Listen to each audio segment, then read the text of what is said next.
বন্ধুরা, আপনারা জানেন যে বুদ্ধগয়া নিয়ে দীর্ঘদিন ধরে একটি মুক্তি আন্দোলন চলছে। গত ৩ মাসের ওপরে চলছে এই মুক্তি আন্দোলন। কারণ বুদ্ধগয়া মহাবিহারকে কবজা করে রেখেছে একদল পান্ডা পুরোহিত।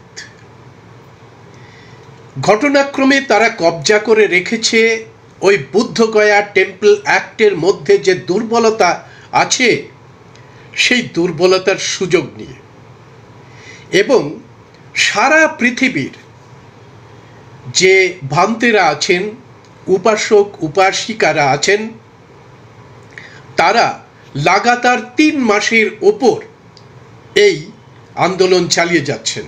কিন্তু ঘটনাক্রমে যেটা আমরা দেখতে পেলাম সেটা অত্যন্ত নিন্দনীয় একটি ঘটনা। যে সমস্ত পদাধিকারীরা, বিশেষ করে মন্ত্রী মণ্ডলের যত মানুষ, সে বিধানসভায় হোক, রাজ্যসভায় হোক অথবা পার্লামেন্টের নিম্নকক্ষে, যেখানেই হোক না কেন, পদাধিকারীদের পদ সামলাতে গেলে তাকে সংবিধান ছুঁয়ে শপথ নিতে হয়। কারণ এই পদাধিকারীদের পদটি সাংবিধানিক পদ। এই সাংবিধানিক পদের মধ্যে প্রধানমন্ত্রী রয়েছেন, সমস্ত মন্ত্রী রয়েছেন, পাশাপাশি রাজ্যের যত রাজ্যপাল তারা সাংবিধানিক পদের মধ্যে রয়েছেন। রাষ্ট্রপতি সাংবিধানিক পদের মধ্যে রয়েছেন। এই যে রাষ্ট্রপতি, রাজ্যপাল এবং অন্যান্য মন্ত্রী পরিষদের লোকেরা কখনোই সংবিধানকে লঙ্ঘন করতে পারে না। তার ক্ষমতা যতটাই হোক না কেন, কিছুতেই সে সংবিধানকে লঙ্ঘন করতে পারে না। আর সংবিধান লঙ্ঘন করে নিজের স্বার্থে এবং কোনো একটি গোষ্ঠীর দ্বারা, ধর্মীয় গোষ্ঠীর দ্বারা পরিচালিত হয়ে সে যদি তার ক্ষমতাকে ব্যবহার করে, তবে সংবিধানের যে নির্দেশিকা আছে সেই নির্দেশিকা তিনি অবমাননা করার দায়ে তাকে ওই চেয়ার থেকে জনগণ ধাক্কা দিয়ে সরিয়ে দিতে পারে। আপনারা জানেন যে বুদ্ধ পূর্ণিমার দিনে সারা পৃথিবীর থেকে মানুষ আসেন বুদ্ধগয়াতে। এক অত্যন্ত আবেগঘন আন্তরিক পরিবেশে স্মরণ করা হয় মহাকারণিক গৌতম বুদ্ধকে। এবছর বুদ্ধ পূর্ণিমা ভারতের নানা রাজ্যের উপাসক উপাসিকারা এসেছিলেন ওই মহাকারণিক গৌতম বুদ্ধকে পূজা দেওয়ার জন্য। এটা ঘোষণা ছিল গত ৩ মাস ধরে যে আন্দোলন চলছে, বুদ্ধগয়া মুক্তি আন্দোলন। সেই আন্দোলনের ঘোষণা ছিল যে 12ই মে বুদ্ধ পূর্ণিমার দিনে, অর্থাৎ বুদ্ধের জন্মদিনে 12 লক্ষ মানুষ জড়ো হবে, এবং তারা যারা প্রশাসনে আছেন তাদের কাছে দাবি জানাবেন যে বুদ্ধগয়া সম্পূর্ণভাবে বুদ্ধিস্টদের কাছে সঁপে দিতে হবে। তাদের দাবিটা ছিল কি? ঘটনা প্রসঙ্গে আপনারা জানেন যে রাম মন্দিরের যে কমিটি আছে, পরিচালন সমিতি আছে, সেই রাম মন্দিরের পরিচালন সমিতির মধ্যে কোথাও মুসলমানকে রাখা হয়েছে, বুদ্ধিস্টদের রাখা হয়েছে, শিখদের রাখা হয়েছে, কোন ধর্মের মানুষকে রাখা হয়নি ওই পরিচালন কমিটির মধ্যে। রাম মন্দির যে ট্রাস্ট পরিচালন কমিটি তার মধ্যে রাখা হয়নি। সেই কারণেই বুদ্ধগয়া যে কমিটি আছে সেই কমিটির মধ্যে তো বুদ্ধিস্টরাই থাকা দরকার, এটা একটা দাবি। সেই দাবি মেনে চলছে যে বুদ্ধগয়া থেকে ব্রাহ্মণদের মুক্ত করতে হবে। কেন ব্রাহ্মণদের মুক্ত করতে হবে?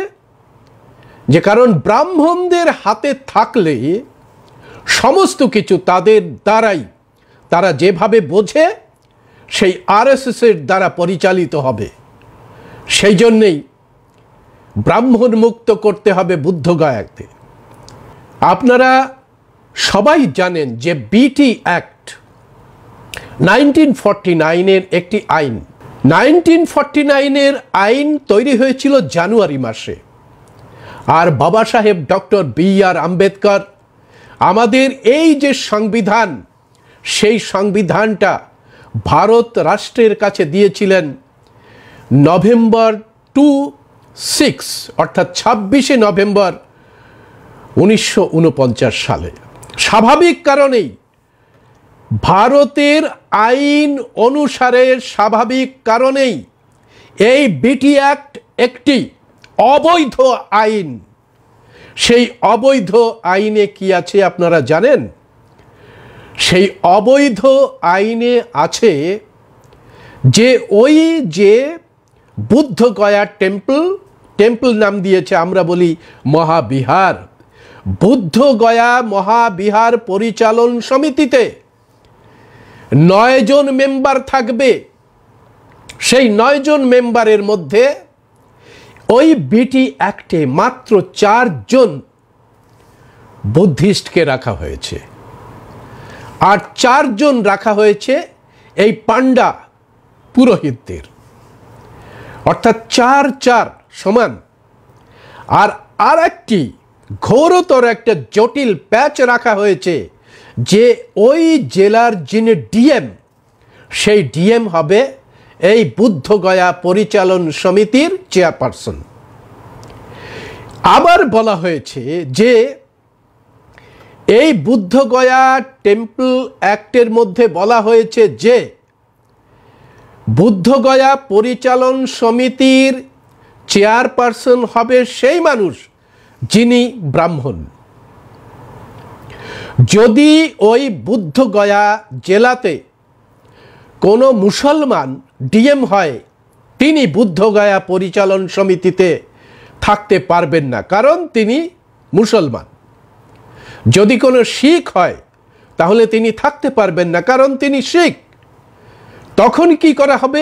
আর একজন ব্রাহ্মণ পদাধিকারীকে নিয়ে তাকে চেয়ারম্যান করা হবে, এবং এই পরিচালন সমিতি এতদিন ধরে এই অবৈধ অসাংবিধানিক আইন চলে আসছে।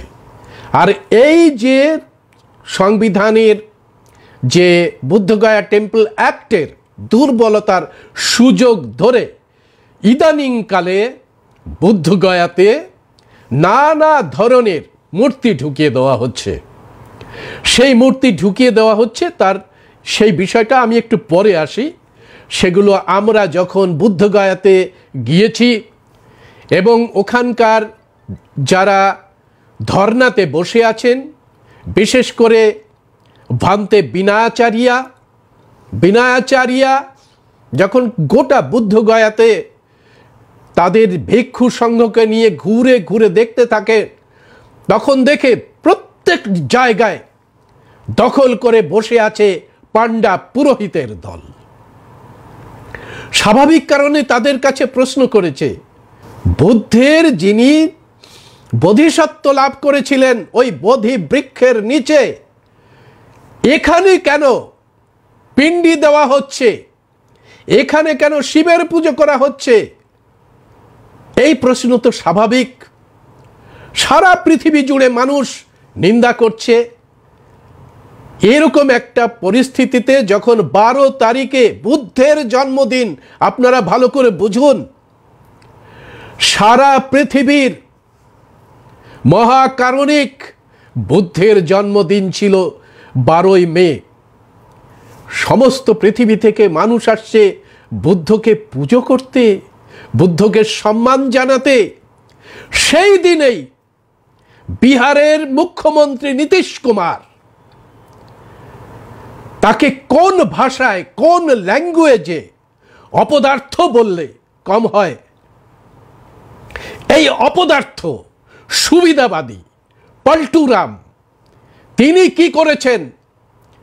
বিদ্বেষ বশত মুসলিম রাজ্যপাল মোহাম্মদ আরিফ খান, যিনি বিখ্যাত হয়েছেন বিভিন্ন রাজ্যে ঘুরে ঘুরে, এর আগে কেরলে ছিলেন, সাউথ ইন্ডিয়াতে ছিলেন, তারপরে তিনি এই জানুয়ারি মাসে বিহারের রাজ্যপাল হয়েছেন।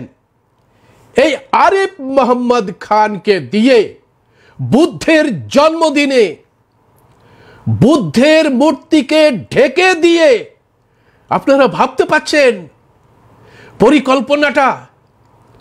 বুদ্ধের মূর্তিকে ঢেকে দিয়ে বুদ্ধের মূর্তির সামনে, ভাবুন তো ওই মূর্তিটা কে প্রতিষ্ঠা করেছিল? ওই যে বিশাল বড় যে ইমারতটি, সৌধটি, সারা পৃথিবীর শ্রেষ্ঠ সম্রাট অশোক ওই সৌধটি প্রতিষ্ঠা করেছিলেন, এবং তিনি অনন্য সুন্দর বুদ্ধের একটি মূর্তি স্থাপন করেছিলেন ওখানে, যাতে পৃথিবী জুড়ে মানুষেরা এসে এই মহাকারুণিককে সম্মান জানাতে পারে। তার জন্মদিনে আরিফ মোহাম্মদ খান, যদি বলি তিনি কি ইসলাম ধর্ম বিশ্বাস করেন, তাহলে আপনারা বলবেন ওর নাম থেকেই তো বোঝা যাচ্ছে ও মুসলমান। বন্ধুরা, নাম থেকে মুসলমান হয় না। মুসলমান হয় তার যে 5টি পিলার আছে, সেই পিলারগুলোকে অবলম্বন করলে। মুসলমান হয় তার ঈমান ঠিক মতো থাকলে।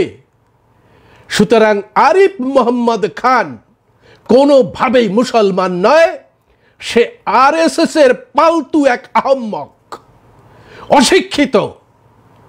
এবং এই অশিক্ষিতকে দিয়ে আরএসএস এতদিন ধরে ওদের বিরুদ্ধে যে মানুষরা, ভারতের মূল নিবাসীরা রাষ্ট্র ক্ষমতার দিকে আস্তে আস্তে এগোচ্ছে, ঠিক সেরকম সময় এই মূল নিবাসী বহুজন মানুষের মধ্যে ঐক্যকে ফাটল ধরানোর জন্যে, হিংসা পুঁতে দেওয়ার জন্যে আরএসএস এই তার পালতু আহম্মক আরিফ মোহাম্মদ খানকে বুদ্ধের জন্মদিনে বুদ্ধের মূর্তি ঢেকে দিয়ে তার সামনে শিবলিঙ্গের পুজো করার জন্যে ওখানে পাঠিয়েছে।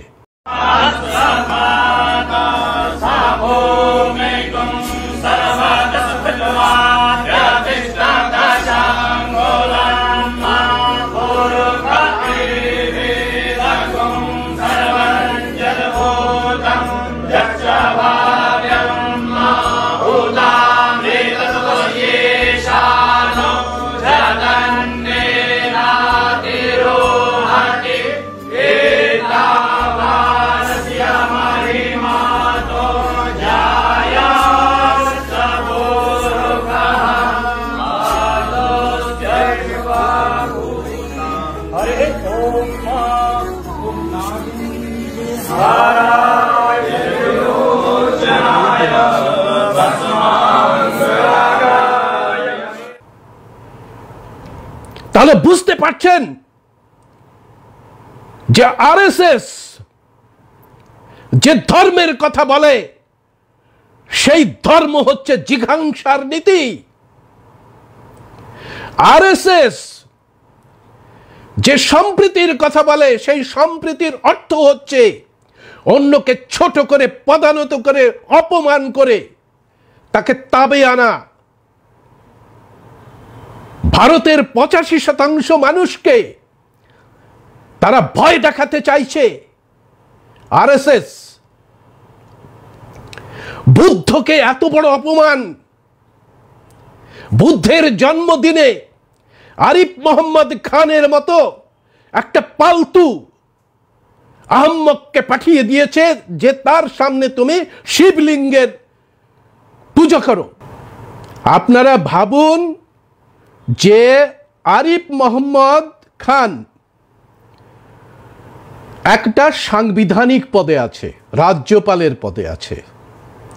সংবিধান তো বলেছে যে এই রাজ্যপালের পদে থাকলে কোনো ধরনের, কোন রাজ্যপাল, সবার ভারতের রাজ্যপাল, তিনি নিরপেক্ষ থাকবেন। ওই সংবিধান ছুঁয়ে তাকে শপথ নিতে হয়েছিল। আমি সজ্ঞানত শপথ এই ভারতের সংবিধান ছুঁয়ে শপথ নিচ্ছি যে আমি ব্যক্তিগত স্বার্থে, গোষ্ঠীর স্বার্থে কারো দ্বারা অবদমিত হয়ে ব্যক্তিগত স্বার্থে আমি ভারতের সংবিধান লঙ্ঘন করব না। আরিফ মোহাম্মদ খানের বিরুদ্ধে সংবিধান লঙ্ঘন করার জন্য মামলা হওয়া উচিত। আরিফ মোহাম্মদ খান তার পদের অমর্যাদা করেছে বলে তাকে এক্ষুনি ঘাড় ধাক্কা দিয়ে বিহারের রাজ্যপাল থেকে সরিয়ে দেওয়া উচিত। উচিত কিনা আপনারা বলুন? কারণ সে সংবিধানকে অবমাননা করেছে, সংবিধানের মর্যাদাটাকে রাখতে পারেনি। সুতরাং তার ওইখানে আর বসে থাকার কোনো ধরনের যোগ্যতা নেই। সে পরিষ্কার অর্থে আরএসএস এর হয়ে কাজ করছে। বন্ধুরা, আপনারা ভাবুন যে কিভাবে ষড়যন্ত্রের জাল বিছিয়েছে নীতিশ কুমার। নিজে খুব ফিচেল মনে করছে, নিজেকে খুব চালাক মনে করছে এই নীতিশ কুমার। আমার কাছে পরপর 2 বছরের ভিডিও রয়েছে নীতিশ কুমার কিভাবে বুদ্ধের জন্মদিন পালন করছে। নীতিশ কুমারকে জবাব দিতে হবে, বুদ্ধের জন্মদিনে কেন সেখানে শিবের বন্দনা করা হয়? জবাব আছে নীতিশ কুমারের কাছে। বুদ্ধের জন্মদিনে বুদ্ধ গয়াতে শিবের বন্দনা হয়, সেখানে নাচ চলে, নাচ গান চলে কেন? নীতিশ কুমারের জবাব আছে?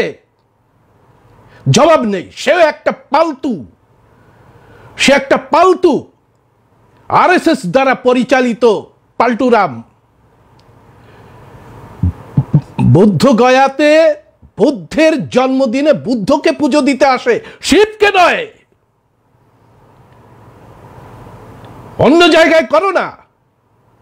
শিবের তো বহু আমাদের যে প্রাচীন প্রত্নতাত্ত্বিক জায়গাগুলো আছে সব কটাকেই তোমরা দখল করে সেখানে হয় শিব, না হলে নারায়ণ, না হলে বিষ্ণু, এ সমস্ত করে দিয়েছ।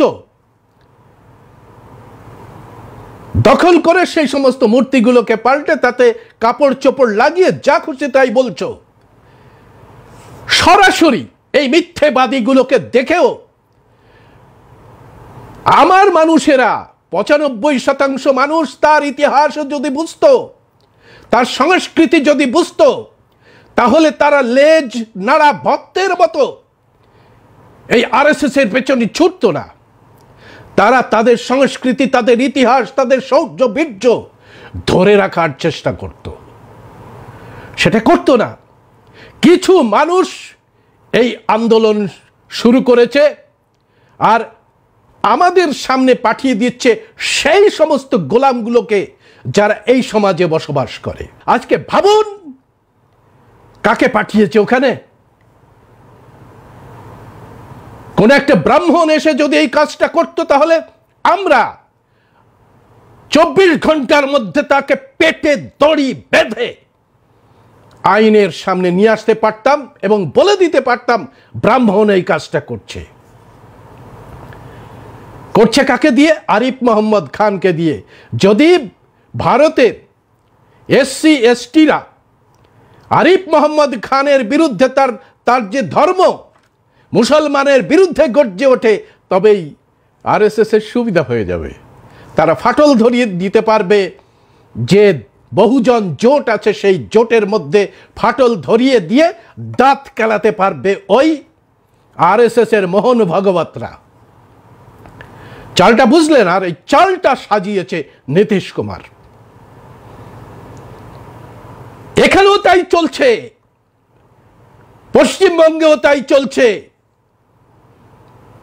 আমার মুসলমান সমাজ এখনো বুঝতে পারেনি যে দুধ কলা দিয়ে কোন ধরনের কাল নাগ তারা এখানে পুষে রাখছে, এবং তার জন্যই এতদিন পর্যন্ত যে আরএসএস এখানে মাথা তুলে দাঁড়াতে পারেনি, এই কয়েক বছরের মধ্যে আরএসএস এখানে ভয়ঙ্কর শক্তিশালী হয়ে গেছে এই কাল নাগিনীর জন্যে।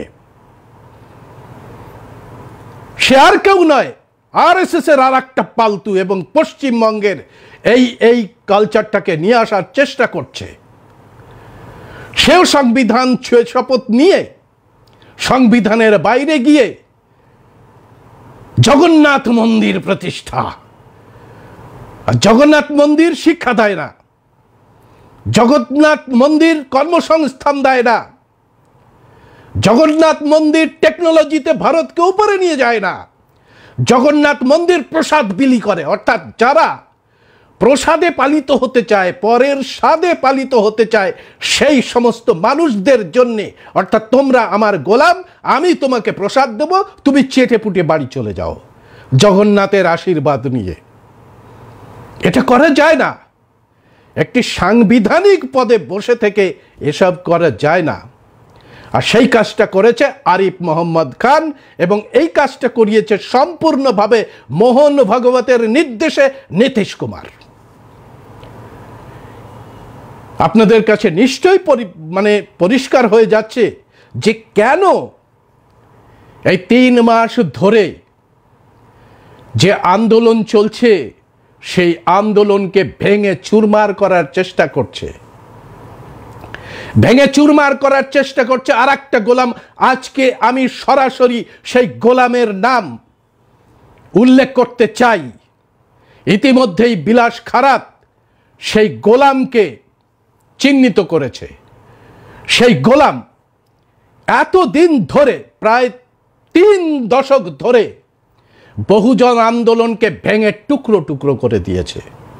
প্রথমে বহুজন সমাজ পার্টির পেছনে লেগেছে, এবং বহুজন সমাজ পার্টি যখন একচ্ছত্র ক্ষমতায় আসবে উত্তরপ্রদেশে, সেখানে বহুজন সমাজ পার্টির কর্মীদের হারানোর জন্য এই গোলাম আরএসএস এর কাছ থেকে উচ্ছিষ্ট খেয়ে উত্তরপ্রদেশে প্রায় 300 জায়গায় তার প্রতিনিধি দাঁড় করিয়ে দিয়েছিল, এবং সেই 300 জায়গায় বিএসপি মাত্র 150 থেকে 3000 ভোটে হেরে যায়।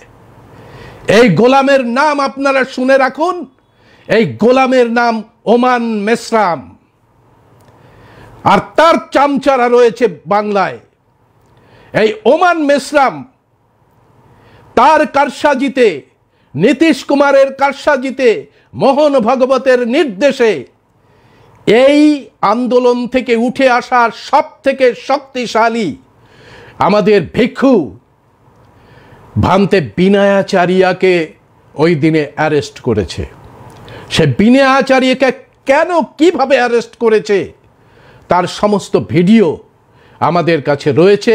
3 দিন ধরে তাকে খুঁজেই পাওয়া যাচ্ছিল না। 12 তারিখের পরে এই বুদ্ধগয়া থানা, তারা বলেছিল আমরা জানি না, আমরা অত খোঁজ খবর জানি না। বুঝুন তাহলে থানাকে কে নির্দেশ দিয়েছে? নীতিশ কুমার ছাড়া?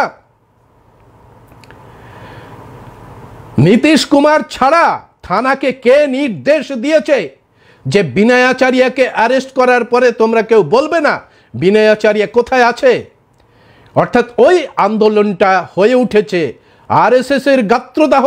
এই আন্দোলনটা আবার ভারতে বহুজন আন্দোলনকে একেবারে গণজাগরণ এনে দিয়েছে জন্যই ওমান মেসরামের মতো একটা পালতু, সেই পালতুকে লাগিয়ে দেওয়া হয়েছে। সর্বশক্তি দিয়ে লেগে পড়ো যাতে কিছুতেই এই আন্দোলন সার্থক না হয়। স্বাভাবিক কারণেই আপনারা বুঝতে পারছেন যে কেন বিনয়াচার্যকে অ্যারেস্ট করা হলো এবং 3 দিন ধরে তাকে গায়েব, তাকে খুনও তো করে ফেলতে পারতো এর মধ্যে। যাই হোক, আমাদের সুপ্রিম কোর্টের বড় বড় উকিল হাজির হয়েছে বিনয়াচার্যার বেলের জন্যে, এবং এরা যেটা করেছিল সেটা আমাদের মানুষেরা সেটাকে একেবারে না করে দিয়েছে।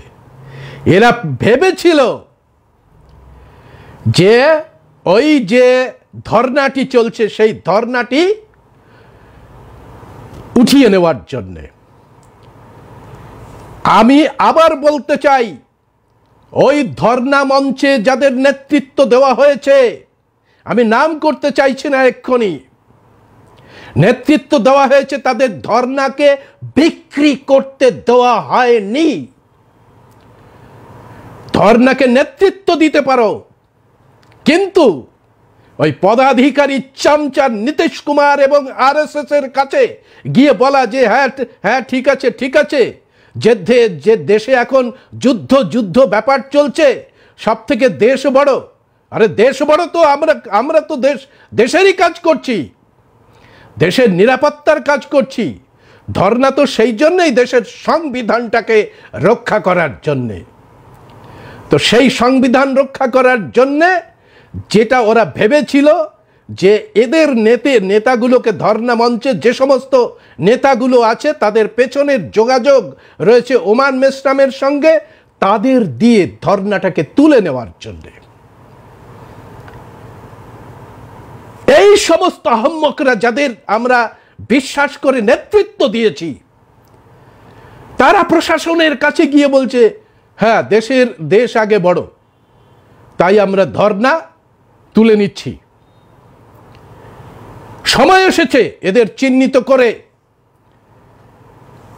চিহ্নিত করে গদ্দার হিসাবে চিহ্নিত করা এবং বহুজন আন্দোলন থেকে ঘাড় ধাক্কা দিয়ে বের করে দেওয়া। কারণ বহুজন আন্দোলন এদের বাপের জাগিরদার নয়। বহুজন আন্দোলন এই ভারতবর্ষের যে ইতিহাস, এই ভারতবর্ষের যে বিরাসতগুলোকে রক্ষা করার আন্দোলন, সেই আন্দোলনের সারা ভারতবর্ষ, সারা পৃথিবীর মানুষ তাকিয়ে আছে যে যাতে আবার প্রবুদ্ধ ভারত গঠিত হয়। সেই কারণেই বিনয়াচার্যকে অ্যারেস্ট করে দুর্বল করে দেওয়ার চেষ্টা হয়েছিল। আপনারা প্রশ্ন করুন, বুদ্ধ গয়াতে যে মহাসমারোহ হওয়ার কথা, তার মধ্যে আরএসএস এর গুন্ডারা ঢুকে পড়ল কি করে? সেখানে গিয়ে তারা বলছে এই বুদ্ধের নামে জয় জয়কার বন্ধ করুন, বলুন জয় শ্রীরাম।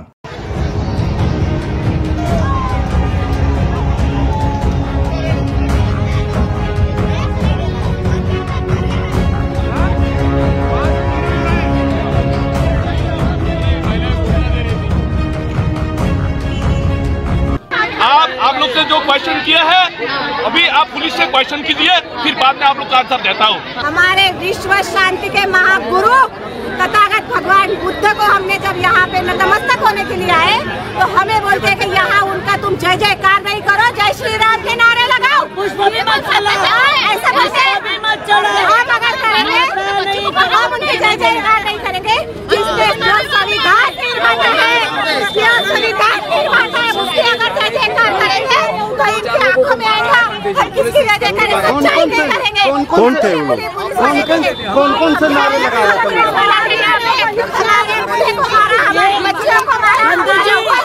लड़की को मार के गली में लेके गए,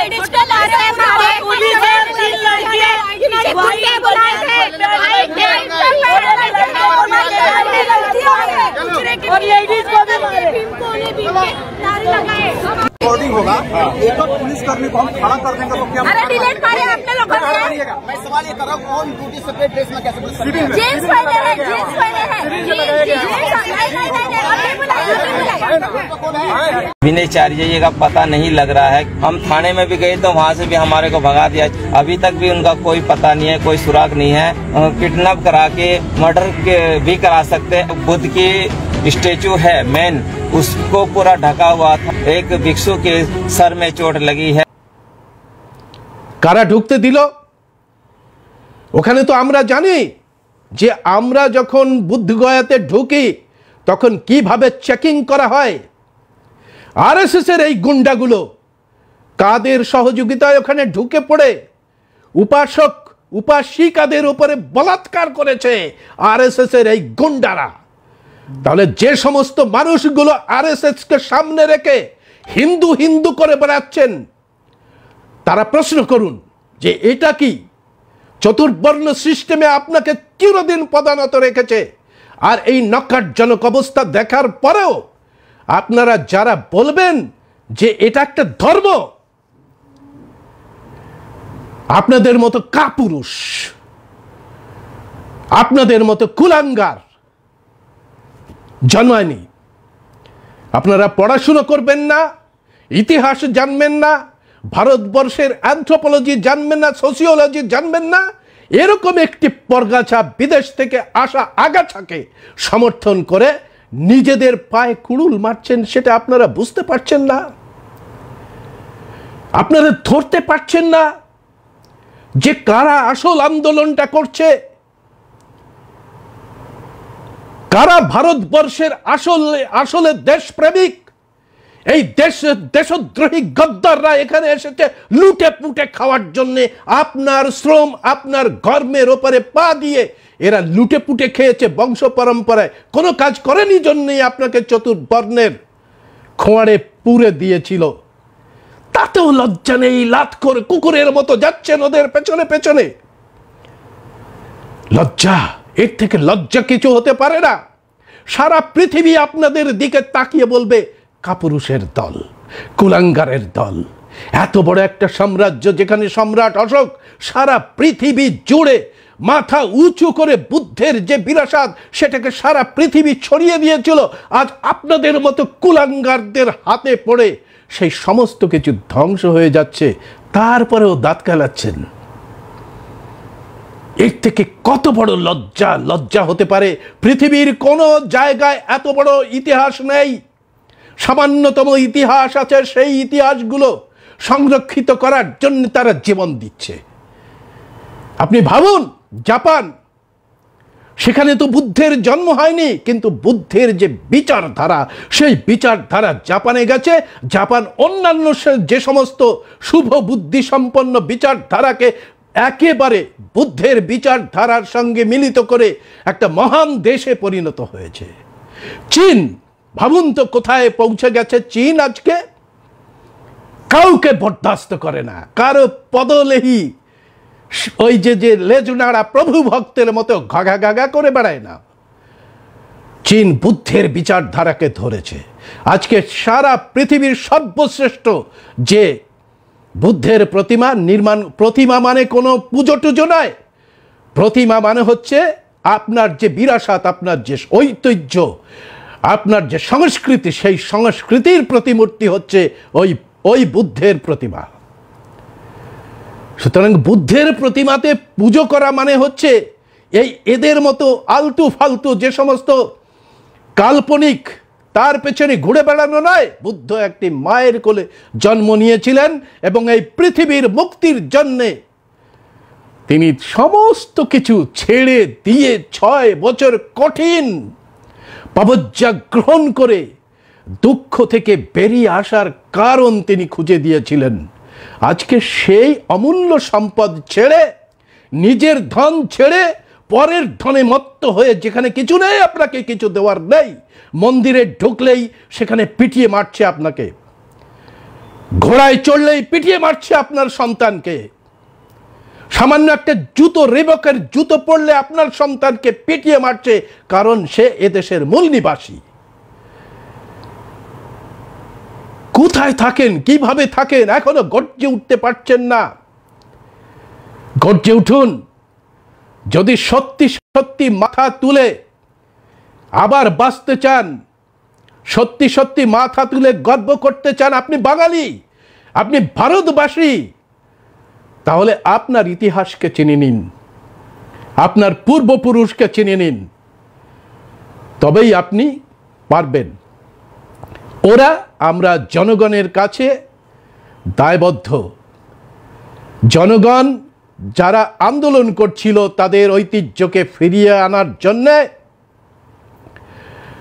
যারা এতদিন ধরে না খেয়ে এই ভয়ঙ্কর রকমের লুর মধ্যে বসে থেকে এই ধর্নাটি চালিয়ে যাচ্ছে, তাদের উপরে এত বড় আক্রমণ হওয়া সত্ত্বেও তারা ধর্না মঞ্চ ছেড়ে চলে যায়নি। সুতরাং আরএসএস হতাশ হয়ে গিয়ে, চারিদিকে তার হতাশা, পেহেলগাঁও ধরা পড়ে গেছে, কার কারসাজি, পুলওয়ামা ধরা পড়ে গেছে, কার কারসাজি, সামনে বিহারের ভোটের এই সমস্ত দেখিয়ে তারা হিন্দু মুসলমান বিভাজন করার জন্যে চেষ্টা করেছিল। সেই চেষ্টা বুমেরাং হয়ে গিয়ে আজকে সহস্র সহস্র প্রশ্নের সামনে দাঁড়াতে পারছে না এই আরএসএস এর পালতুগুলো, কিছুতেই দাঁড়াতে পারছে না। সেই জন্য হতাশ হয়ে আরএসএস শেষ কামড় দিতে শুরু করেছে এবং এই আরিফ মোহাম্মদ খানের মতো একটা পালতুকে বুদ্ধের জন্মদিনে বুদ্ধ গয়াতে পাঠিয়ে দিয়ে বুদ্ধকে অপমান করার এত বড় হিম্মত দেখাতে পেরেছে। আমরা ভারতবর্ষের 92% মূল নিবাসী পরিষ্কার করে জানিয়ে দিতে চাই যে আরিফ মোহাম্মদ খান সাংবিধানিক ভাবে শপথ নিয়ে, সংবিধান ছুঁয়ে শপথ নিয়ে সংবিধানকে এভাবে অপমান করেছে এবং সংবিধানের যে মূল ভিত, সেই মূল ভিত হচ্ছে বহুজনে হিতায় বহুজনে সুখায়, তার যে স্রষ্টা, সেই স্রষ্টা হলেন গৌতম বুদ্ধ, তাকে অবমাননা করেছে। সেই অবমাননার দায়ে এরকম একটি আহম্মদকে ঘাড় ধাক্কা দিয়ে রাজ্যপাল পদ থেকে তাড়িয়ে দেওয়া হোক। আপনারা আওয়াজ তুলুন যাতে কিছুতেই এই আরিফ মোহাম্মদ খান পার পেয়ে না যায়। বন্ধুরা, এতক্ষণ আপনারা বুঝতে পারছেন যে আরিফ মোহাম্মদ খানকে দিয়ে বুদ্ধকে অপমান করার আসল ষড়যন্ত্রী হচ্ছে আরএসএস। তার কলকাঠি নাড়িয়েছে নীতিশ কুমার এবং আরিফ মোহাম্মদ খান বাধ্য হয়েছে কারণ সে পালতু। সে ওখানে গিয়ে কিছু নয়, একটা রাজ্যপাল, সে মহাকারণিক গৌতম বুদ্ধের মূর্তিটাকে তার জন্মদিনে তার মূর্তিকে ঢেকে দিয়ে শিবলিঙ্গের পুজো করবে তার সেই বোধি বিহারের মধ্যে। কত বড় আহম্মক হলে এটা করা যায়? সুতরাং এই আহম্মদ কিছুতেই সাংবিধানিক পদে থাকার যোগ্যতা নেই। তাই আমরা আদিবাসী, মূল নিবাসী এবং সমস্ত মানুষের এসসি, এসটি, ওবিসি, মাইনরিটির পক্ষ থেকে এই আহম্মককে সরিয়ে দেওয়ার জন্য আবেদন করছি। সঙ্গে থাকুন এবং আপনার নিজের দেশ, নিজের সংস্কৃতি, নিজের যে স্বাভিমান, নিজের যে আত্মপরিচয়, আত্মসম্মান ফিরিয়ে আনার জন্যে জান দিয়ে লড়াই করুন। না হলে আপনার ঘরের সব কিছু কেড়ে নেওয়ার জন্যে ওরা চক্রান্ত সাজাচ্ছে। আপনাদের সংগ্রামী অভিনন্দন জানিয়ে আজকের এই আলোচনা এখানে শেষ করছি। জয় ভীম, নমো বুদ্ধায়।